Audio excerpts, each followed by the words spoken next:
खबरों का सारथी। छठे चरण के लिए थमा चुनाव प्रचार। 8 राज्यों की 58 सीटों पर 25 मई को पड़ेंगे वोट।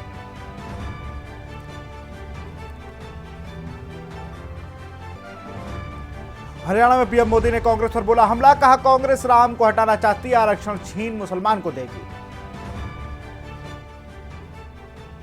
सीएम केजरीवाल का पीएम मोदी का संदेश, बोले मेरे माता पिता को प्रताड़ित ना करें, आपकी लड़ाई मुझसे है। यूपी के संत कबीर नगर में गृह मंत्री अमित शाह ने गठबंधन पर बोला हमला, कहा परिवारवादी गुंडों का एक ही उद्देश्य, बेटे बेटियों को विधायक मंत्री सांसद और मुख्यमंत्री बनाना। सोनिया गांधी की दिल्ली वासियों से अपील, सभी 7 सीटों पर कांग्रेस को जिताएं, देश का संविधान बचाएं। ओडिशा में सीएम योगी ने की जनसभा, बीजेपी प्रत्याशी संबित पात्रा के लिए मांगे वोट। आप देख रहे हैं के न्यूज, खबरों का सारथी। नमस्कार, स्वागत है आपका देश की बात में। मैं हूं आपके साथ विशाल पंडित। रुक करते हैं खबरों का। कांग्रेस नेता सोनिया गांधी ने लोकसभा चुनाव को लेकर दिल्ली वासियों से कांग्रेस को वोट देने की अपील की है। सोनिया गांधी ने कहा है कि दिल्ली वासी कांग्रेस को वोट देकर सभी 7 सीटों पर कांग्रेस प्रत्याशियों को विजय बनाएं और संविधान की रक्षा करें। मेरे प्यारे दिल्ली वासियों, यह एक बहुत महत्वपूर्ण चुनाव है। यह चुनाव देश के लोकतंत्र और संविधान को बचाने का चुनाव है। यह चुनाव बेरोजगारी, महंगाई, संवैधानिक संस्थाओं पर आक्रमण जैसे मुद्दों पर लड़ा जा रहा है और आपको इस लड़ाई में अपनी भूमिका निभानी है। आपका हर एक वोट रोजगार बनाएगा, महंगाई को कम करेगा, महिलाओं को सशक्त करेगा और एक सुनहरे भविष्य में समता और बराबरी का भारत। मैं आपसे अपील करती हूं कि कांग्रेस और इंडिया गठबंधन के उम्मीदवारों को दिल्ली की 7 सीटों पर भारी मतों से विजयी बनाइए। जय हिंद। दिल्ली में कांग्रेस नेता राहुल गांधी ने बीजेपी पर हमला बोला। उन्होंने कहा कि प्रधानमंत्री केवल अडानी अंबानी के लिए काम करते हैं। इसके साथ ही उन्होंने संविधान को लेकर भी बीजेपी पर तंज कसा। उन्होंने क्या कुछ कहा, आपको सुनाते हैं। पता नहीं आपको मालूम है नहीं मालूम है, मगर उन्होंने ना ये कॉन्स्टिट्यूशन एक्सेप्ट किया था, ना हिंदुस्तान का तिरंगा एक्सेप्ट किया था। तो पहले ये कहते नहीं थे, चुप रहते थे और सोचते थे कि किसी ना किसी दिन हम अंबेडकर जी की सोच, बुद्ध भगवान की सोच, गांधी जी की सोच को फाड़ के फेंक दें, मगर खुलकर कभी नहीं कह पाते थे। इस बार पहली बार इनके नेताओं ने खुलकर कहा है कि अगर हमारी सरकार आ गई तो हम अंबेडकर जी के कॉन्स्टिट्यूशन को रद्द कर देंगे, बदल देंगे, फाड़ के फेंक देंगे। और मैं बीजेपी और आरएसएस के लोगों से कहना चाहता हूं, आप सपने मत देखिए, आपकी बस की नहीं है, आप ये काम कर नहीं सकते हो, क्योंकि आपके सामने हिंदुस्तान के करोड़ों लोग खड़े हैं, कांग्रेस पार्टी खड़ी है। कांग्रेस नेता पवन खेड़ा ने गुरुवार को विभिन्न मुद्दों पर पार्टी पर हमला करने वाली अपनी हालिया टिप्पणियों के लिए प्रधानमंत्री नरेंद्र मोदी की आलोचना की और कहा कि वह भ्रम में है क्योंकि वह इस आम चुनाव को में सत्ता खो देंगे। और क्या कुछ कहा पवन खेड़ा ने, आपको सुनाते हैं। जिस तरह की भाषा प्रधानमंत्री इस्तेमाल कर रहे हैं, जिस बौखलाहट के शिकार प्रधानमंत्री हो रहे हैं, अपने आप को भगवान का अवतार कह रहे हैं, आपको क्या लगता है बीजेपी के नंबर आ रहे होते तो प्रधानमंत्री इस तरह की बहकी बहकी बातें करते हैं? अरविंद केजरीवाल के बयान पर दिल्ली बीजेपी अध्यक्ष वीरेंद्र सचदेवा ने पलटवार किया और कहा कि न्यायपालिका पर ऐसी टिप्पणी कर कोई मूर्ख ही कर सकता है। क्या कुछ कहा, आपको सुनाते हैं। मैं चाहता हूं कि माननीय न्यायालय इस पे खुद सुमोटो ले। माननीय न्यायाधीश पे, माननीय न्यायालय पे इस तरह की टिप्पणी करना एक ये मानसिक दिवालियापन वाला आदमी कर सकता है। इस देश में कानून का शासन है, इस देश में कानून से बढ़कर कुछ नहीं है और इस तरह की टिप्पणी करना, आप सीधा सीधा पूरी व्यवस्था पे उंगली उठा रहे हैं। शर्म आनी चाहिए, क्योंकि खुद आप एक संवैधानिक पद पर बैठे हो। इसका मतलब आप खुद खरीद फरोख्त करते हो। शर्म आनी चाहिए आप। दिल्ली लोकसभा सीट से कांग्रेस उम्मीदवार कन्हैया कुमार राहुल गांधी की उपस्थिति में लोगों को संबोधित करते हुए कहा कि हमारी लड़ाई तानाशाही के खिलाफ है। नॉर्थ ईस्ट दिल्ली से लोकसभा सीट से उम्मीदवार है कन्हैया कुमार, क्या कुछ कहा आपको सुनाते हैं। वो मुझे गाली देते हैं, हमारी पार्टी को गाली देते हैं, हमारे अलायंस पार्टनर आम आदमी पार्टी को गाली देते हैं, उनके नेता केजरीवाल को गाली देते हैं, लेकिन 10 साल में वो कोई 10 काम बताने को तैयार नहीं है जो उत्तर पूर्वी दिल्ली की जनता के लिए किया हो। अभी तो मैं कुछ बना भी नहीं हूं। अभी तो मुझे कांग्रेस पार्टी और इंडिया अलायंस ने सिर्फ कैंडिडेट बनाया है उत्तर पूर्वी दिल्ली का, लेकिन आप असर देखिए आपकी मोहब्बत का, आपके आशीर्वाद का, आपके हौसले का और आपके समर्थन का कि 10 दिन के मेरे चुनावी कैंपेन का नतीजा ये है कि आदरणीय प्रधानमंत्री जी 2 बार के प्रधानमंत्री हैं, 10 साल से दिल्ली रहते हैं और यमुना पार करने में उनको 10 साल लगा है। मैं आप सबसे कहना चाहता हूं कि आप इंडिया अलायंस को सपोर्ट कीजिए। अभी तो हम प्रधानमंत्री को यमुना पार लेकर के आए हैं, पूरी की पूरी सरकार को यमुना पार लेकर के आएंगे, ये हमारा आपसे वादा है। दिल्ली के सीएम अरविंद केजरीवाल ने एक इंटरव्यू के दौरान बीजेपी पर जमकर हमला बोला। अपनी गिरफ्तारी से लेकर बीजेपी के द्वारा की गई कार्रवाई को एक तरफा बताया। क्या कुछ का आपको सुनाते हैं। देखिए, एक तो इन्होंने जो गिरफ्तार किया मुझे चुनाव डिक्लेयर होने के बाद, उसका बहुत इनको बैकलैश हुआ। इन्होंने सोचा था कि मेरे जाने से हमारे कैंपेन पे असर पड़ेगा, हमारी पार्टी बिखर जाएगी, एमएलए टूट जाएंगे, सरकार गिर जाएगी। इसका बिल्कुल ही उल्टा असर हुआ। हमारे पार्टी के लेवल पे पार्टी और ज़्यादा संगठित हो गई, हमारी लीडरशिप और ज़्यादा एक फैमिली की तरह हो गई। हमारे कार्यकर्ता ने जोश आ गया कि हमारा नेता अंदर है तो हमें और डबल मेहनत से काम करना है। और जनता में बहुत ज़बरदस्त गुस्सा हुआ कि यार शरीफ सा आदमी है, इसको भी पकड़ के इन्होंने जेल में डाल दिया। तो अब जो हर जगह वर्ड सुन रहे हैं कि तानाशाही तानाशाही तानाशाही, और लोग कह रहे हैं तानाशाही के खिलाफ हमें वोट देना है, तो वो एक सेंटिमेंट बहुत ज़बरदस्त है। फिर उन्होंने उम्मीद नहीं की थी कि मैं बाहर भी आ जाऊंगा बीच में। ऊपर वाले का चमत्कार हुआ, मैं बाहर भी आ गया। इससे और ज़्यादा लोगों के अंदर एनर्जी आई है। लोगों की आंखों में पानी है। जब मैं जाता हूँ कैंपेन करने के लिए, उनकी आंखें नम मिलती हैं मुझे देख के। तो इस सब का इन्हें बहुत ज़बरदस्त नुकसान हुआ। तो इस बार जो मैं देख पा रहा हूँ कि शायद विधानसभा चुनाव में जिस तरह की हमें सफलता मिलती है, एक बार 67 सीट आई और एक बार 62 सीट आई, इस वक्त ऐसी वेव चल रही है पूरे दिल्ली के अंदर आम आदमी पार्टी को लेके और इंडिया गठबंधन को लेके, मैं सरप्राइज नहीं होऊंगा कि अगर हमारे वो वाले रिकॉर्ड भी टूट जाएं। ये कहना चाहूँगा कि इलेक्टोरल बॉन्ड्स आज़ाद भारत का सबसे बड़ा स्कैम है, और ये एक स्कैम नहीं है, इसमें हज़ारों स्कैम है। हर डोनेशन, लगभग हर डोनेशन, कुछ को छोड़ दें तो लगभग हर डोनेशन जो बीजेपी को गया है वो किसी फेवर के बदले में गया है, क्विड प्रो को है। या तो किसी को ठेका मिला या काम मिला और उसने यहाँ पे डोनेशन दे दिया पार्टी को, और या फिर बेल मिली और उसने डोनेशन दे दिया। तो ऐसे आरोप लगते हैं। तो ये सारे आरोपों की जांच तो होनी चाहिए। तो अगर इंडिया गठबंधन की सरकार बनती है तो इस घोटाले की जांच की जाए। कोर्ट में चला गया है, पुलिस उसकी जांच कर रही है। सो मैं इस पे अभी टिप्पणी नहीं करना चाहूँगा, बिकॉज जो भी मैं टिप्पणी करूँगा उसको उधेड़ के वो it will affect the proceedings. But मैं उम्मीद करता हूँ कि न्याय होना चाहिए, जस्टिस मिलना चाहिए, फेयर इन्वेस्टिगेशन होनी चाहिए। एक इधर इनका पक्ष है, एक उनका पक्ष है, दोनों पक्ष को पुलिस अच्छे से जांच करके और फिर उस पर न्याय होना चाहिए।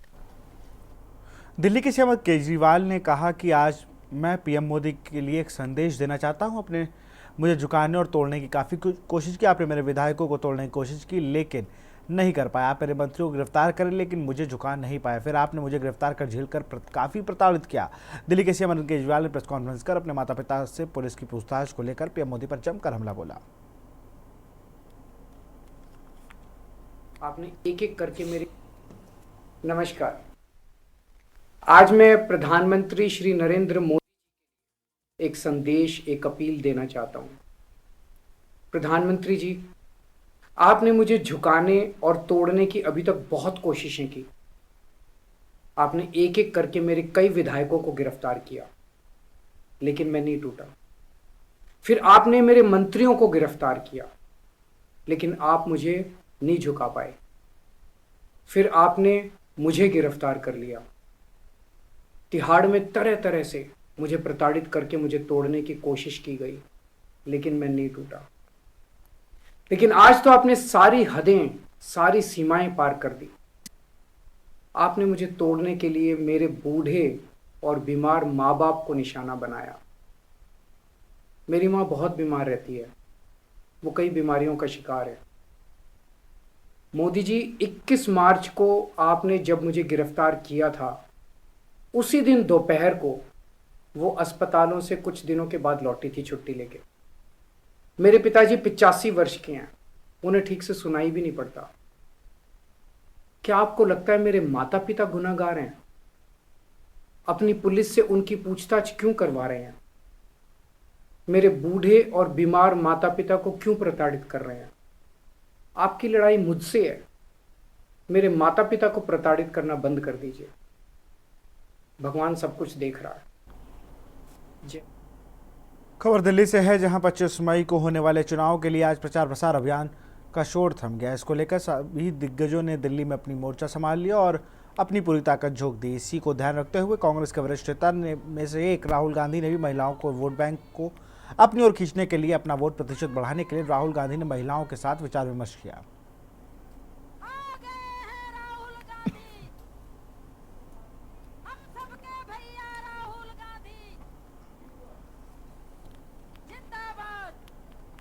महिलाओं को भागीदारी नहीं मिलेगी तब तक ये देश प्रगति नहीं कर सकता है। ये हम इस बात को एक्सेप्ट करते हैं।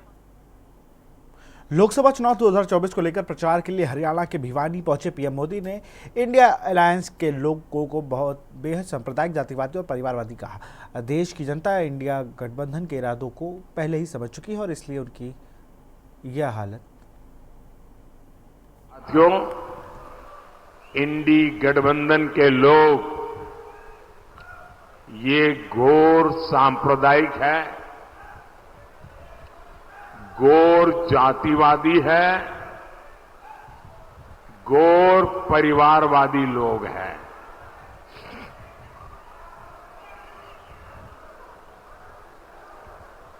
अरे वो ताऊ जी को परेशान मत कर रहे भाई, हाँ थोड़ा इधर उधर हो जा रहे।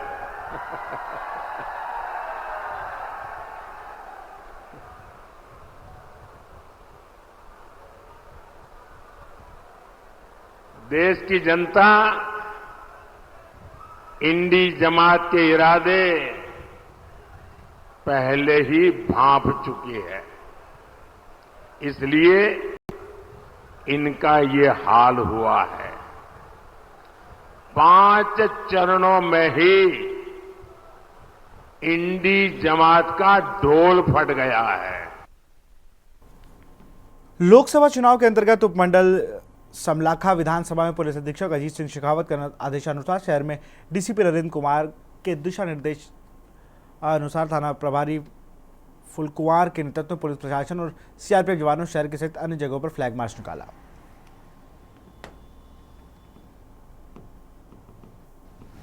किया जा रहा है पुलिस द्वारा और जो सीआरपीएफ की कंपनी आ रही है उनके द्वारा इलेक्शन के संबंध में ये फ्लैग मार्च है। सर, जो ड्राई डे घोषित किया गया है उसके बारे में ठेकों को लेकर क्या कुछ?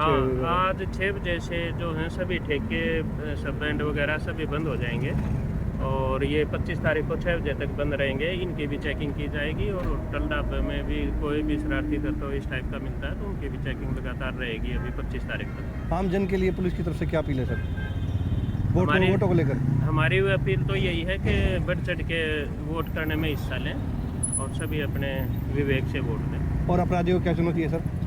अपराधी अगर जो इस किस्म के हैं तो उनके खिलाफ स्ट्रिक्ट एक्शन लिया जाएगा। तो इससे उनसे यही अपील है कि कोई भी इस टाइप की शरारत ना करें कि इलेक्शन में बाधा बने। सर, ये फ्लाइंग मार्च कहाँ से कहाँ निकाला जाएगा सर? ये फ्लैग मार्च हमारा समलाखा से शुरू होके और समाड़का का पूरा एरिया और बापोली और सनौली। सर डब्बों को लेकर सर ये क्या कहोगे? ढाबे चेक कर रहे हैं हम, और ये लगातार 25 तारीख के ढाबे भी चेक होते रहेंगे। 3 महीने का वेतन न मिलने से नाराज आशा वर्कर्स ने गुरुवार को नागरिक अस्पताल के परिसर में धरना प्रदर्शन कर सरकार के खिलाफ जमकर नारेबाजी की।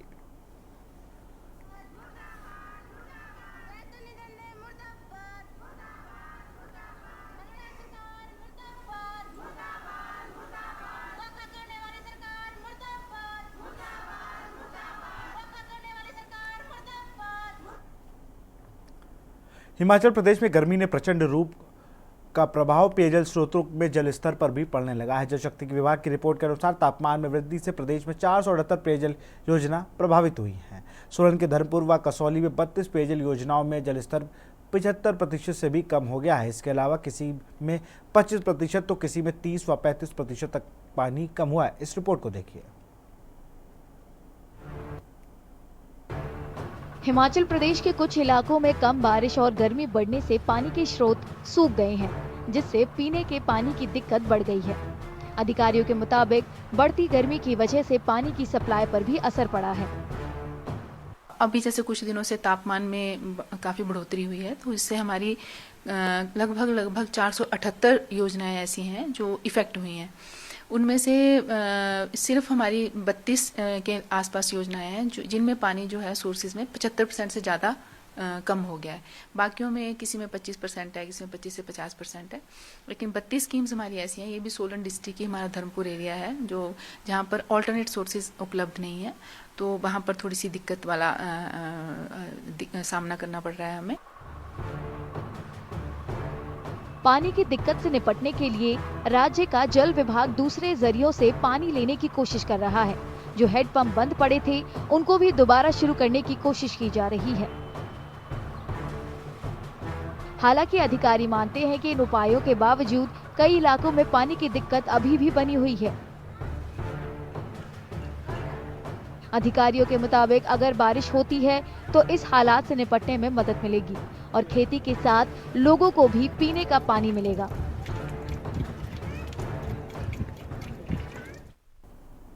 मध्य प्रदेश की राजधानी भोपाल में बकरा ईद से पहले बकरों की कुर्बानी देने की तैयारी जोर शोर से शुरू हो गई है। भोपाल में एक बकरा सुर्खियों में आ गया है। वजह इस बकरे का वजन और कीमत है जो सैकड़ों हजार नहीं लाखों में है। यह बकरा लोगों के बीच चर्चा का विषय बना हुआ है। इस रिपोर्ट को देखिए।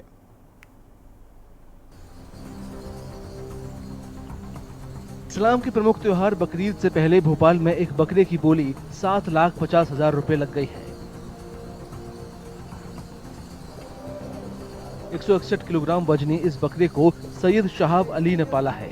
उनका दावा है कि उनके फार्म में 36 अलग अलग किस्म के बकरे हैं। मेरे कहने कश्मीर का भी बकरा मिलेगा आपको। कश्मीर है अपने हिंदुस्तान में ही है, लेकिन काफ़ी ठंडा है। आप जानते हैं कि जैसे बर्फ़ गिरती रहती है, उस जगह का जानवर अपन यहाँ 43 की डिग्री चल रही है, इसमें लाके अपन को पालना काफ़ी टिपिकल होता है, हमारे लिए काफ़ी मुश्किल है, लेकिन हमने इंतज़ाम कर रखा है उसके लिए। इस साल का अगर हाईएस्ट बताऊँ तो 7,50,000 रुपये का है मेरा। कहाँ का बकरा है? इंडिया का है। इंडिया का कौन सा स्टेट? राजस्थान का है। 2 साल का बकरा है। 1 साल वो राजस्थान जंगल में रहा और 1 साल से मैं उसकी केयर कर रहा हूँ यहाँ पे। पहले सैयद केवल अपने लिए बकरी पालते थे, बाद में उन्होंने इसे पेशा बना लिया। अब उन्हें एहसास हो गया है कि इससे कितना मुनाफा हो सकता है। मैं तकरीबन 20 साल से बकरों का शौक रख रहा हूँ। तकरीबन 20 साल से बकरों का शौक रख रहा हूँ, लेकिन 5 साल तक तो हमने अपने घर के हिसाब से बकरे पाले और कुर्बानी करी। वो फिर धीरे धीरे इस फील्ड में बिजनेस की तरफ आगे बढ़ गए। तो आज तकरीबन 15 साल से बकरे सेल कर रहा हूँ। ऑल इंडिया में करे और ऑल इंडिया से निकल के बाहर की तरफ आगे कदम बढ़ाया अपने। अपने फार्म में बकरों की देखभाल के लिए अली ने कई लोगों को रखा हुआ है। साहब ये तो बेमुँह के जानवर हैं, इनका बहुत अच्छे से ख्याल रखना पड़ता है इनका। ये बच्चे से ज़्यादा कमज़ोर होते हैं। ये किस तरीके से रखते हैं? जैसे कि इनका दाना पानी का ख्याल, पानी का ख्याल, और भी इनके ट्रीटमेंट है वो सब चालू रहते हैं। मालिश इनकी नहलाना धुलाना सारी चीज़ें इनका बहुत ख्याल करना पड़ता। साफ़ सफाई का ज़्यादा ध्यान रखना पड़ता है इनका। सीज़न टू सीज़न इनकी डाइट चेंज होती है। अली ने जो बकरा 7.5 लाख रुपए में बेचा है वो राजस्थान के कोटा की नस्ल का है।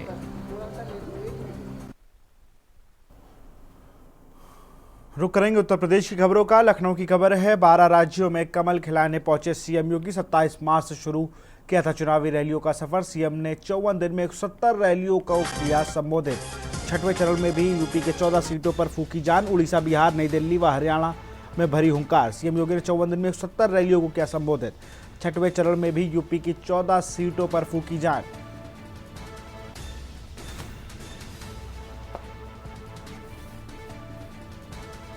बारह राज्यों में कमल खिलाने पहुंचे सीएम योगी।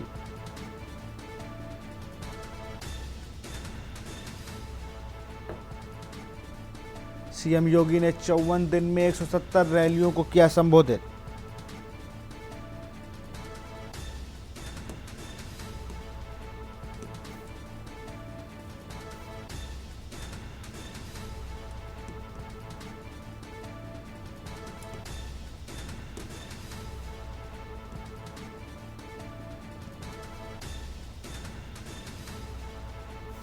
उड़ीसा, बिहार, नई दिल्ली व हरियाणा में की जनसभाएं।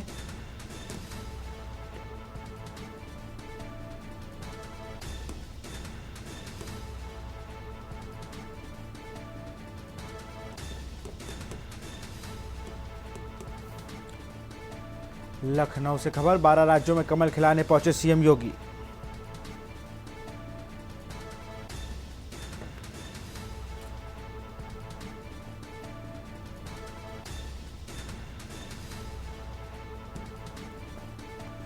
छठवें चरण में भी यूपी की 14 सीटों पर झोंकी ताकत।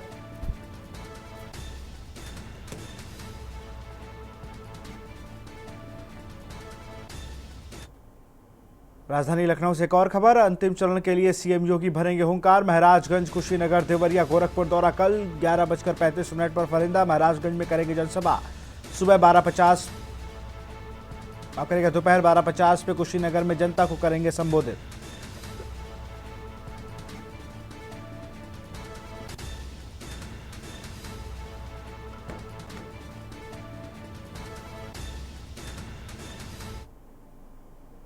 खबर गाजीपुर से है, सपा प्रत्याशी अफजाल अंसारी का बयान। पीएम मोदी इंडिया गठबंधन से डर गए हैं। वो मान चुके हैं कि इंडिया गठबंधन सत्ता में आ चुका है। पूर्वांचल में से बीजेपी का सफाया हो रहा है। पीएम मोदी अपनी सीट बचा ले, वो भी खतरे में है। उन्होंने गंगा मैया को भी ठगा है। अफजाल अंसारी ने पीएम मोदी पर साधा है निशाना।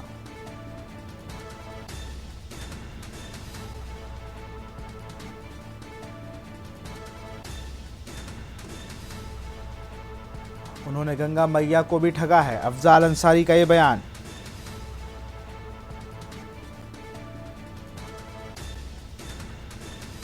पीएम मोदी इंडिया गठबंधन से डर गए हैं।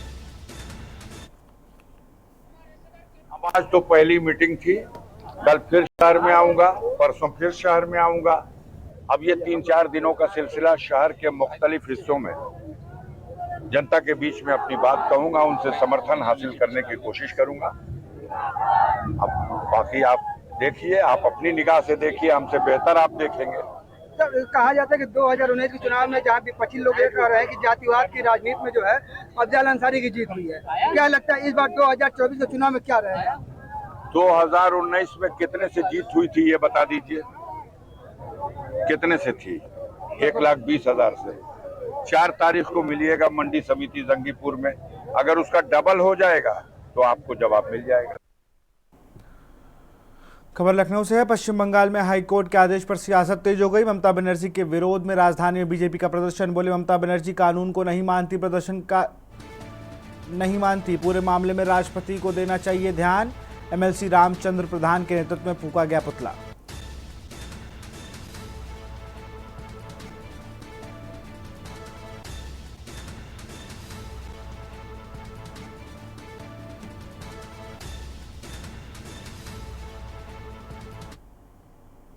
एटा से खबर है, 2 बाइकों की भिड़ंत में 4 की मौत, मरने वालों में 2 मासूम भी शामिल। पुलिस ने शवों को पोस्टमार्टम के लिए भेजा। रिजॉर्ट क्षेत्र के गांव बाकलपुर का ये पूरा मामला।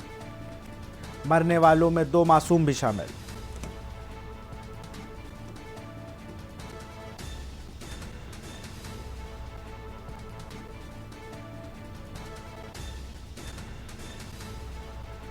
एटा से खबर, 2 बाइकों की भिड़ंत में 4 की मौत।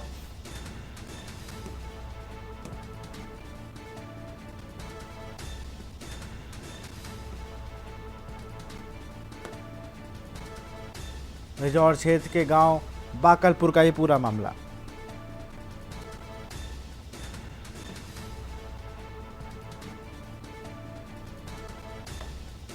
मरने वाले में 2 मासूम भी शामिल।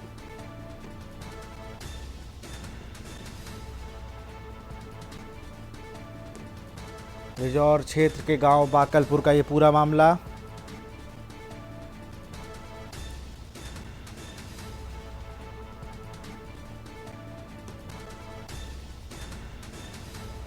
पुलिस ने शवों को पोस्टमार्टम के लिए भेजा। रिजौर क्षेत्र के गांव बाकलपुर का ये पूरा मामला।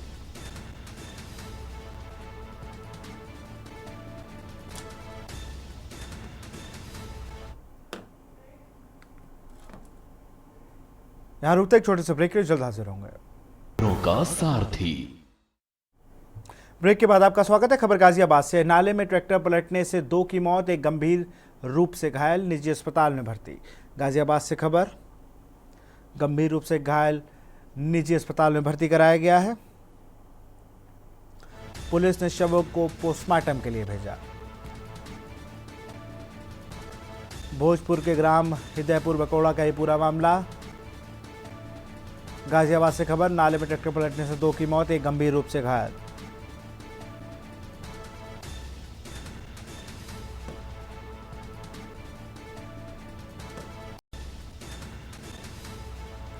भोजपुर के ग्राम हिदयपुर में यह हादसा हुआ है। गाजियाबाद से खबर, नाले में ट्रैक्टर पलटने से 2 की मौत।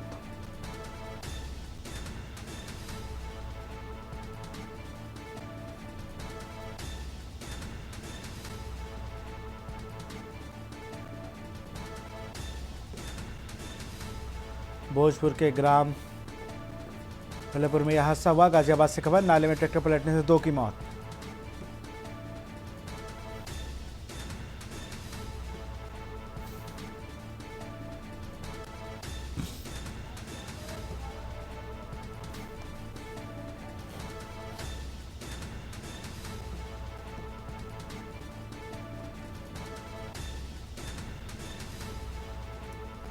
गंभीर रूप से घायल निजी अस्पताल में भर्ती कराया गया है। गाजियाबाद से खबर है, जहां नाले में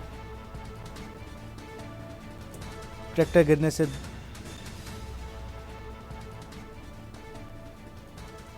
इसी खबर पर जानकारी के साथ जयवीर मावी हमारे साथ संवाददाता जुड़ चुके। जयवीर, घायल की क्या स्थिति है इस वक्त? देखिए, अभी जो घायल है उसकी स्थिति नाजुक है और उसका उपचार चल रहा है। वहीं जो जिस तरह से घटना थी, जो ट्रैक्टर चल रहा था उस पर 3 लोग सवार थे, जिसमें से जो ट्रैक्टर था वो किसी कारण से जो अनियंत्रित हुआ और वो पास में बह रही नहर में गिर रहा है, जिसके कारण 2 लोग थे, उनकी मौके पर ही मौत हो गई थी। वहीं जो तीसरा युवक था वो घायल था, जिसको इलाज के लिए नजदीक के अस्पताल में भर्ती कराया गया। वहीं उस घायल का इलाज चल रहा है और जो मृतक थे उनको पोस्टमार्टम के लिए भेज दिया गया। तो कहीं ना कहीं जिस तरह से जो हादसा हुआ है उसको लेकर पुलिस विभिन्न पहलुओं पर जांच कर रही है कि आखिर जो ड्राइवर थे उनको क्या स्थिति थी और किस तरह से जो वाहन चला रहे थे, तो कहीं नशा या शराब के नशे में तो नहीं थे। तो कहा जा सकता है कि तमाम पहलुओं पर जांच की जा रही है। वही जो घायल है उसका इलाज किया जा रहा है और अभी तक जो हालत गंभीर है और कहीं ना कहीं इलाज के बाद जब वो जो घायल है उससे बातचीत होगी तभी इस पूरे मामले का पता लग पाएगा कि आखिर जो हादसा हुआ है वो किन कारणों से हुआ है। तमाम जानकारी के लिए बहुत बहुत शुक्रिया आपका। तो गाजियाबाद से खबर आपको बता रहे थे। पुलिस ने शवों को पोस्टमार्टम के लिए भेजा है। खबर बहराइच से है। पार्ले शुगर मिल में हुआ हादसा, सेफ्टी बेल्ट टूटने से एक श्रमिक की मौत। टीन शेड फिट करते समय हुआ हादसा, 2 अन्य श्रमिक को आई मामूली चोटें। टीन शेड फिट करते समय हुआ हादसा।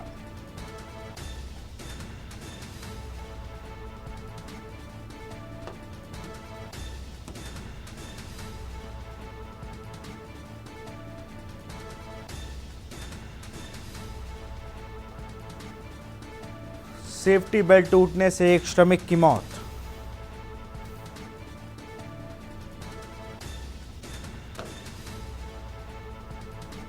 बहराइच से खबर, पार्ले शुगर मिल में हुआ हादसा।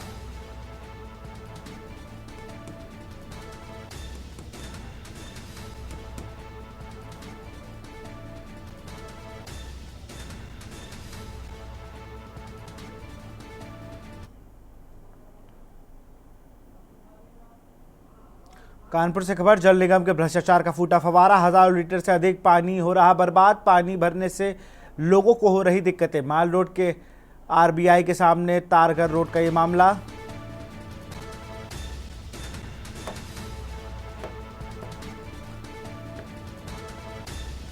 माल रोड आरबीआई के सामने तारघर रोड का मामला। कानपुर जल निगम के भ्रष्टाचार का फूटा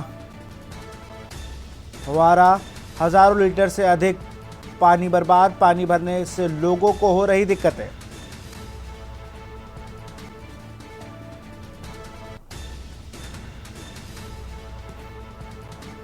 कानपुर से खबर, जल निगम के भ्रष्टाचार का फूटा फवारा।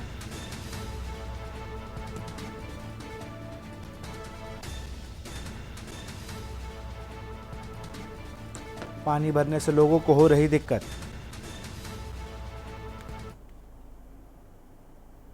केंद्रीय गृह मंत्री अमित शाह ने उत्तर प्रदेश के अम्बेडकर नगर में जनसभा को संबोधित करते हुए कांग्रेस को जमकर कोसा। क्या कुछ कहा अमित शाह ने, आपको सुनाते हैं। पिछड़ा समाज के आरक्षण पर डाका डालने का काम करता है। कर्नाटक में पिछड़ा समाज का 5% का आरक्षण मुसलमानों को दिया। हैदराबाद में 4% आरक्षण मुसलमानों को दिया। और कल कलकत्ता में भी 180 मुस्लिम जातियों पर ओबीसी का आरक्षण गलत तरीके से दिया था। कोर्ट ने इसको स्टे लगा दिया। भाइयों बहनों, हमारा संविधान धर्म के आधार पर आरक्षण में नहीं मानता। ये पिछड़ा समाज, अति पिछड़ा समाज जो करोड़ों की संख्या में है, उनका आरक्षण लेकर एक कांग्रेस पार्टी मुस्लिमों को देना चाहती है। मगर मैं कहकर जाता हूं, भाजपा का एक भी सांसद है तब तक एसटी, एससी, ओबीसी के आरक्षण पर डाका हम नहीं डालने देंगे, नहीं डालने। भाइयों बहनों, मुझे बताओ कि ओबीसी समाज का, पिछड़ा समाज का आरक्षण जस का तस रहना चाहिए या नहीं रहना चाहिए? कानपुर में विधायक इरफान सोलंकी केस के बार बार टलने के मामले में पीड़िता यानी वादी की वकील प्राची श्रीवास्तव ने सीजे और एडिशनल जज और जिला जज को लिखित एक प्रार्थना पत्र भेजकर 1 मार्च को बहस पूर्ण होने के बाद अभी तक किसी न किसी कारणवश तारीखें बढ़ा रही है। जजमेंट टल रहा है। दरअसल इस मामले में नाजिर फातिमा का आरोप है कि इरफान सोलंकी, रिजवान सोलंकी गुर्गों द्वारा धमकियां मिलती रहीं और तारीख पर तारीख मिलने के बाद अभी तक न्याय नहीं मिल रहा है। वहीं नजीर फातिमा की वकील प्राची श्रीवास्तव ने बताया कि पेशी के दौरान आरोपी इरफान और रिजवान मीडिया के सामने लगातार यही कहते हैं कि न्याय होगा। इसका मतलब वो केस में बरी होकर बाहर निकलेंगे और आरोपी और साथियों द्वारा नाजिर फातिमा और उनके परिजनों पर नज़र भी रखी जा रही है। इसलिए नजीर फातिमा की बेटी के द्वारा एक पत्र के माध्यम से इन सभी बातों को अवगत कराया गया है।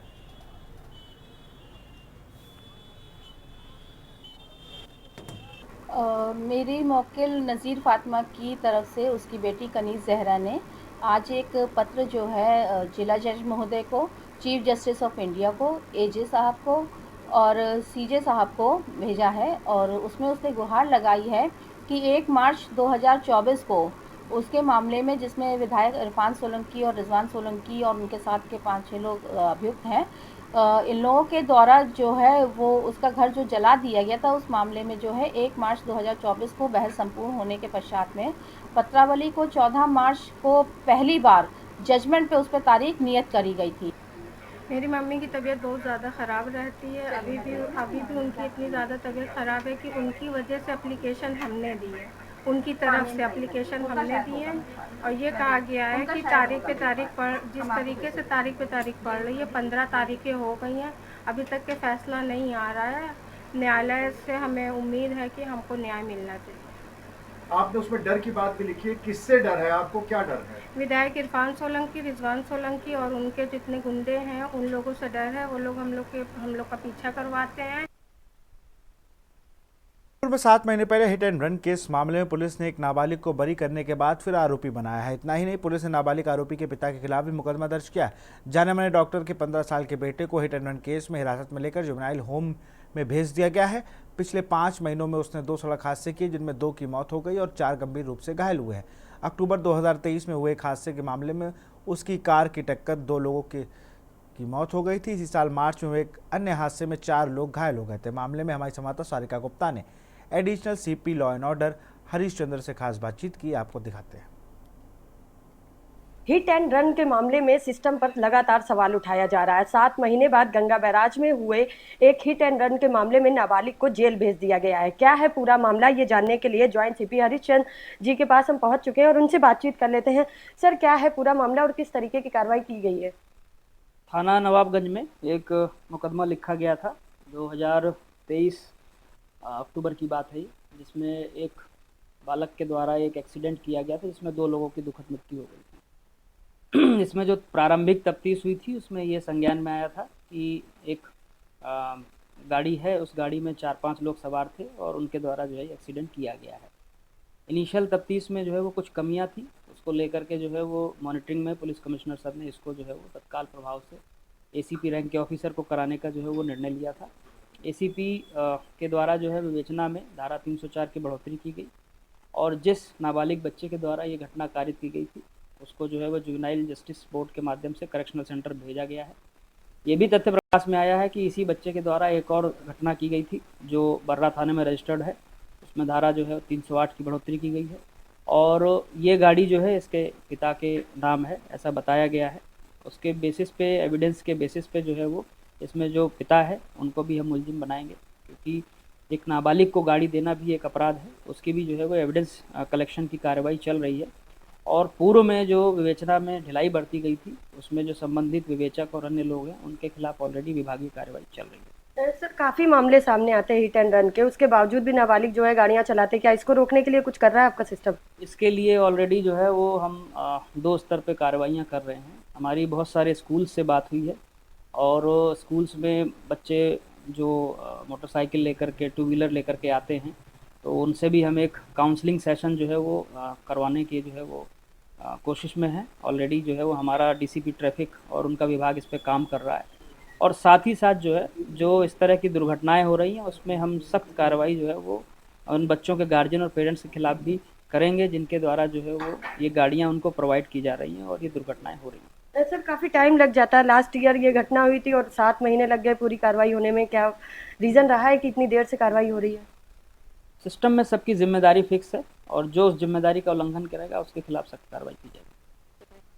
तो ये थे हमारे साथ ज्वाइंट सीपी जिनका कहना है कि सिस्टम में किसी को बख्शा नहीं जाएगा, कोई अगर दोषी होगा तो उसके खिलाफ सख्त कार्रवाई करी जाएगी। कानपुर से के न्यूज़ के लिए सारिका गुप्ता की रिपोर्ट। कानपुर पुलिस कमिश्नरेट के एक दरोगा ने अपने ही पुलिस महकमे को शर्मसार कर दिया। इस पूरे मामले में पीड़िता की तहरीर के आधार पर आरोपी दरोगा सचिन कुमार मोरल और उसकी साथी अभिलाष पर गंभीर धाराओं में मुकदमा दर्ज कर दिया गया। दरअसल पीड़िता का आरोप है कि पूर्व में हरवंश माहौल में तैनात रहे व वर्तमान में कोतवाली थाने में तैनात दरोगा ने शादी का झांसा देकर दुष्कर्म किया, फिर शादी करने से मना कर दिया। जबकि दरोगा सचिन कुमार मोरल पहले से शादीशुदा है और उसकी पत्नी से विवाद चल रहा है। इस मामले में पीड़िता पुलिस कमिश्नर कार्यालय पहुंची थी, तब वरिष्ठ पुलिस अधिकारियों के आदेश के बाद एसीपी कोतवाली को जांच सौंपी गई थी। जांच के आधार पर आरोपी पुलिसकर्मी व उसके साथी पर हरवंश मॉल थाने में रेप सहित अन्य धाराओं में मुकदमा दर्ज कर लिया गया है। इस मामले में एडिशनल सीपी हरीश चंद्र ने बताया कि पीड़िता की तहरीर के आधार पर मुकदमा दर्ज कर लिया गया और विभागीय कार्रवाई के आदेश दिए गए। बाकी जो भी तथ्य आएंगे उस आधार पर कार्रवाई की जाएगी।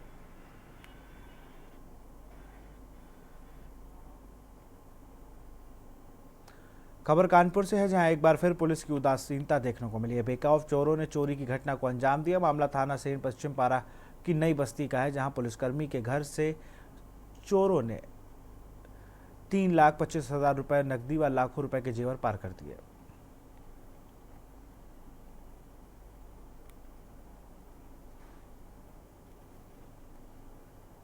ऋषिकेश एम्स में अस्पताल का एक वीडियो सोशल मीडिया पर काफ़ी तेज़ी से वायरल हो रहा था।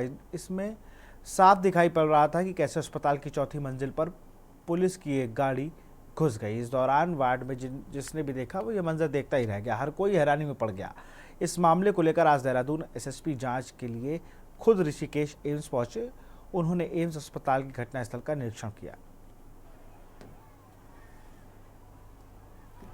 पूरा एपिसोड था इसका। जैसे 19 की कोई घटना यहाँ पर एक हुई थी जिसमें हरेसमेंट का और फिजिकल हरेसमेंट और सेक्सुअल हरेसमेंट की इसमें शिकायत करी थी। चूँकि यहाँ के इंटर्न डॉक्टर्स है, रेजिडेंट डॉक्टर्स है, लेडी डॉक्टर है, उन्होंने शिकायत करी थी जो इनके द्वारा पुलिस को रिपोर्ट ना करके उसमें इंटरनल जो विशाखा कमेटी की गाइडलाइंस है उसको फॉलो करते हुए इसमें आगे की कार्रवाई इंटरनल ग्रीवेंस कमेटी कर रही थी। 28 को भी कार्रवाई चलती रही। इस दौरान जो आरोपी था वो यहाँ पर चूंकि नर्सिंग स्टाफ से रिलेटेड है तो वो यहाँ पर एडमिट हो गया था साइकेट्रिस्ट वार्ड में, और इसके विरोध में काफ़ी सारे लोग जो है वहाँ पर इकट्ठा हो गए थे। साइकेट्रिस्ट वार्ड के बाहर करीब 250 से 300 लोग, और चूंकि इतने लोग जब वहाँ इकट्ठा हो गए थे तो वहाँ लॉ एंड ऑर्डर कंडीशन होने पर पुलिस को इन्फॉर्म किया गया था। पुलिस इन्फॉर्मेशन जब पहुंची तो वहाँ पर आक्रोशित जो भीड़ थी या कहेंगे जो मौके रूप में डॉक्टर्स थे और वो उसकी पिटाई करना या उसको फांसी देना, इस तरह की चूंकि जो घटनाक्रम था उसमें आवेश में थे।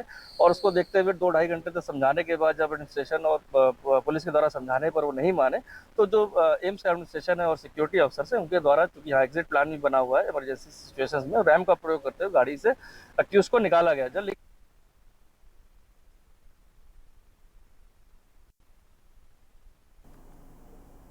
लोकसभा चुनाव में महंगाई पर जारी सियासत के बीच देश भर में महंगाई दर की समीक्षा करने वाली केंद्रीय सांख्यिकी और कार्यान्वयन मंत्रालय की रिपोर्ट में बड़ा खुलासा हुआ। दरअसल महंगाई दर के नियंत्रण करने के मामले में उत्तराखंड देश भर में सबसे अच्छा प्रदर्शन किया। इस रिपोर्ट को देखिए।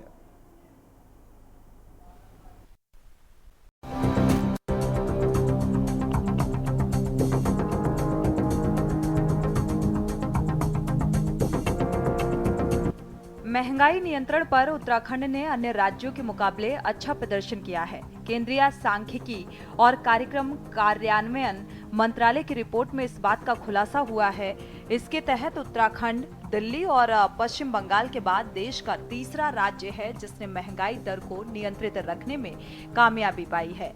रिपोर्ट के मुताबिक दिल्ली में 2.17%, बंगाल में 3.49% और उत्तराखंड में 3.61%, महाराष्ट्र में 3.69%, जबकि झारखंड में 3.97% और इन सभी प्रदेशों में महंगाई नियंत्रण में है। जबकि राष्ट्रीय औसत से ज्यादा महंगाई ओडिशा में 7.11%, असम में 5.70%, चंडीगढ़ में 5.70%, हरियाणा में 5.65% और आंध्र प्रदेश में 5.59% राज्य में है। और वहीं आम आदमी का कहना है कि भले ही रिपोर्ट में उत्तराखंड के अच्छे प्रदर्शन का दावा हो, लेकिन धरातल पर आम आदमी की स्थिति काफी चुनौतीपूर्ण है। डीजल अभी महंगाई है ना बहुत ज़्यादा बढ़ चुकी है। इस समय है ना मिडिल क्लास फैमिली को है ना बहुत चलाना, अपना खर्चा बहुत महंगा हो रखा है। एक पर्टिकुलर आदमी जो मिडिल क्लास फैमिली वाला होता है वो अपनी नौकरी करे या पेट्रोल डीजल के रेट्स को देखे। पेट्रोल डीजल के रेट्स इस समय आसमान को छू रहे हैं। एक वक्त ऐसा होता था कि जहाँ पे है ना पेट्रोल डीजल के रेट बहुत मायने होते थे, कम से कम उसमें अपना घर तो चलता था। उसके हिसाब से उसके कंपैरिजन में अगर हम लोग है ना देखें तो राशन की चीज़ें भी बढ़ चुकी हैं। आज हम है ना कुछ बड़े लोग होते हैं वो पिज़्ज़ा वगैरह खा सकते हैं, लेकिन हम लोग तो उन चीज़ों को सोच भी नहीं सकते। मिडिल क्लास वाला इन चीज़ों को नहीं सोच सकता। महंगाई बढ़ी है 10 सालों में। जब चुनाव आता है तब जाके थोड़ा सा महंगाई घटा देते हैं और जैसी सरकार बनती है फिर बढ़ा देते हैं। आप चाहे आप गैस पे देखिए, आप खाने पीने के आइटम पे देखिए, यहाँ तक कि आप विक्रम का किराया देख लीजिए। जो पहले 10 रुपये लगता था जहाँ पे, वहाँ पे आज की डेट में 25-20 रुपये किराया जा रहा है। तो सरकार कर क्या रही है? लोगों को पागल बना रही है। अपना वोट बैंक के लिए 2 मिनट के लिए सस्ता करती है, जैसी जीत जाती है उसके बाद फिर महंगा कर देती है। तो इसमें क्या करेंगे हम, बताइए। आपको बता दें कि केंद्रीय मंत्रालय ने अप्रैल 2023 और अप्रैल 2024 के आंकड़ों के आधार पर महंगाई दर का विश्लेषण किया है और इस अवधि में महंगाई दर का राष्ट्रीय औसत 4.83% रहा, जबकि उत्तराखंड में ये दर 3.61% रहा। और इसी अवधि में उत्तराखंड के पड़ोसी राज्य उत्तर प्रदेश में महंगाई दर 5.53%, जबकि हिमाचल प्रदेश में 4.26% दर्ज की गई। मुख्यमंत्री पुष्कर सिंह धामी के नेतृत्व वाली सरकार की महंगाई नियंत्रण को इसे एक और बड़ी उपलब्धि के तौर पर देखा जा रहा है। हालांकि विपक्ष का कहना है कि ये सिर्फ हवा हवाई और झूठे आंकड़े हैं, धरातल पर इसका कोई सरोकार नहीं है। वहीं सत्ता पक्ष का कहना है कि मुख्यमंत्री पुष्कर सिंह धामी के कुशल नेतृत्व की बदौलत राज्य के विकास के साथ ही महंगाई पर भी नियंत्रण किया गया है, जो कि सराहनीय है। देखिए, धामी जी की आदत हो गई है जो है अपनी पीठ थपथपाने की। अब धामी जी देश के प्रधानमंत्री से भी अगला कदम आगे निकालने का प्रयास करने पर जो है उतारू हो चुके हैं। अपने आप ही जो है अपनी पीठ थपथपाने के लिए अपने आंकड़ों को पेश कराने का काम जो है ये सरकार करती है। महंगाई का आलम जिस तरीके से पूरे देश और इस प्रदेश में है, जहाँ शिक्षा महंगी, जहाँ चिकित्सा महंगी, जहाँ बच्चों की कॉपी किताब महंगी, जहाँ सब्जी महंगी, जहाँ फल फ्रूट महंगे, चारों तरफ महंगाई से जो है जनता त्रस्त है। महंगाई ने जो है पिछले 6 महीने का रिकॉर्ड तोड़ने का जो है काम किया है। वहीं दूसरी तरफ जो है धामी जी अपनी पीठ थपथपाने का काम कर रहे हैं। निश्चित रूप से हमारे प्रदेश के यशस्वी मुख्यमंत्री माननीय पुष्कर सिंह धामी जी की प्रदेश के विकास में और हर प्रकार से जिस प्रकार की उनकी जो नीतियाँ रही हैं वो प्रदेश के वासिंदों के लिए और प्रदेश के विकास के लिए आज उसके परिणाम सामने आ रहे हैं। और उसी के तहत जिस प्रकार से हमारे राज्य में महंगाई दर सबसे कम हमारे राज्य की रही है, वो भी हमारी सरकार की नीतियों का परिणाम है। और आदरणीय मुख्यमंत्री के द्वारा जिस प्रकार से मार्केट में जो ब्लैक मार्केटिंग होती थी उस पर अंकुश लगाने के लिए मंडियों में जिस प्रकार से कार्रवाई लगातार निरीक्षण उनके सरकार के द्वारा अधिकारियों द्वारा किया गया, उससे इस पर अंकुश लगाया गया है और इसका उसी के परिणाम स्वरूप महंगाई दर उत्तराखंड राज्य में कम है। कुल मिलाकर केंद्रीय सांख्यिकी और कार्यक्रम कार्यान्वयन मंत्रालय की रिपोर्ट ने एक और जहां बीजेपी को गदगद करने का मौका दिया है, तो वहीं विपक्ष को महंगाई के मुद्दे पर बीजेपी की घेराबंदी करने का एक और मौका मिल गया है। हालांकि आम जनता महंगाई को लेकर परेशान नजर आ रही है, वहीं सरकार महंगाई को कंट्रोल में रखने की बात कर रही है। सवाल ये है कि क्या केंद्रीय सांख्यिकी और कार्यक्रम कार्यान्वयन मंत्रालय की रिपोर्ट के आंकड़े हवा हवाई हैं? क्या केंद्रीय मंत्रालय के इन आंकड़ों का जमीनी सच्चाई से कोई सरोकार नहीं है? क्या मान लिया जाए कि धामी ने महंगाई पर कंट्रोल कर लिया है? Uttarakhand test report. देश की बात में